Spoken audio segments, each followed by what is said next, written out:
Welcome back, YouTube. MN250 here. Wanted to introduce you to a new pretty lady in my life. This is my 2013 Kawasaki Vulcan 900 Classic. Let's roll the drone footage.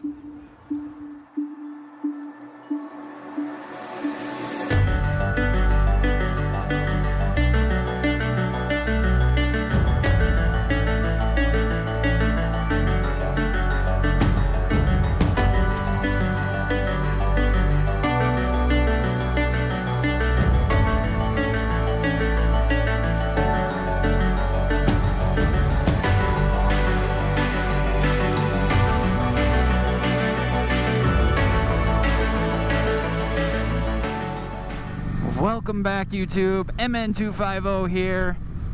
We're back on two wheels. We're back on something a little bit different for you today. As I previously just stated, this is my 2013 Kawasaki Vulcan 900 Classic, and happy to take you guys along on the ride for it today. This winter's been a long winter in Minnesota. We had tons and tons of snow, record snowfall in February. Wasn't able to get on the bike at all for any quick rides. And about a month ago, I made a new decision. Now, for all you Z1000 lovers out there, I did not get rid of my Kawasaki Z1000. Instead, I added this bike to my stable. While I love my Z1000, I decided that I needed something, well, a little more cruisery. So I stopped by St. Paul Harley in St. Paul, Minnesota, where they had just taken in a fresh exchange, I guess, of a pair of 2013 Vulcan 900s. Being a Harley dealership, they typically like to get rid of these trade-ins because they can't sell them, not as quickly. It's not the type of people that walk into their shop. So I just wanted to go over a little bit some of the specifications and statistics of the Vulcan series, or the Vulcan 900 series, offered by Kawasaki for this given year. So what we're on today is a Kawasaki Vulcan 900 Classic. What the Classic gives you is that 900cc V-twin engine. It's around 58 pounds of foot torque, or foot-pounds of torque. My particular one, I did get a windshield that is removable, very easily removable, in fact, as well as the white wall tires, spoked rims, and yeah, that was about it. And this lovely white, black, and red paint job. The next up in Kawasaki's lineup is the Vulcan 900 Classic LT. What the LT gives you is the windshield up front, the same spoked wheels, but you do get saddlebags on the back, as well as a nice studded driver's seat. The last bike in the Vulcan 900 lineup is their 900 Custom. What the 900 Custom gives you is a bigger front wheel. It's going to be alloy. It's blacked out. The exhaust is blacked out. Otherwise, it looks very similar to this bike.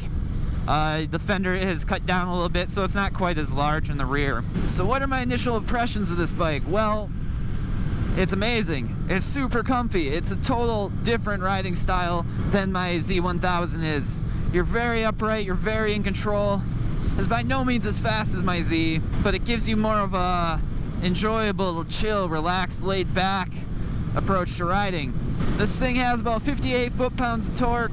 I cannot for the life of me find the horsepower ratings on this thing. I bet you it's probably around 60 horsepower or something. It is not a speed demon. It is capable of highway speeds though. You can get up to about 100 probably, no problem. And it's overall just relaxing. I mean, I'm sitting back here on my nice plush seat, one hand on the bars. So why did I pick the Kawasaki Vulcan 900? I don't know. I'm not really into the whole Harley scene.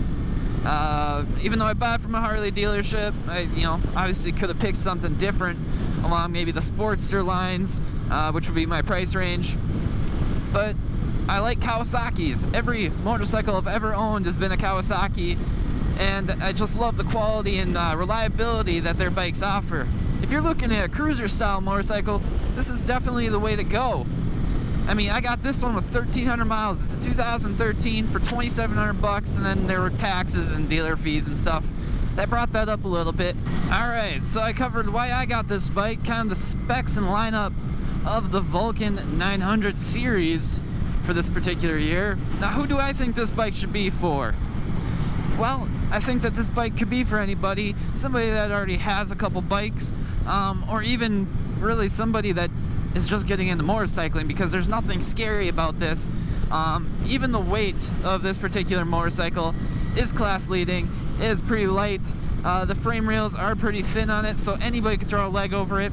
And it being a cruiser, you have that low seating height that even the shortest women or men really be into and really jive with. Now, who wouldn't this bike be for? Well, any of the Harley bros, I don't think they would enjoy it that much.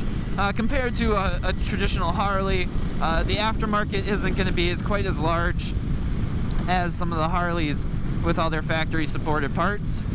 I would also not recommend this bike. While it is a cruiser bike, I wouldn't recommend it for anyone that's planning on going long distances. It's lacking some of those amenities that you would like. The lumbar support's fine on it, but you know, you would need to upgrade the seat, probably put some bags on it. As well as the power, I just feel like would get a little buzzy if you were at highway speeds for a long period of time. And it's time for the question of the day, YouTube. So the question I propose for you guys today is, if you were to add another motorcycle to your garage, let's say you have a sport bike, would you add a cruiser? And if you would add a cruiser, what cruiser would you add? As always, let me know in the comment section below what you guys think, what kind of bike you would add if you could add one. But that about does it for me today, guys. I'm MN250. I love you. Keep the rubber side down. And we'll see you next time.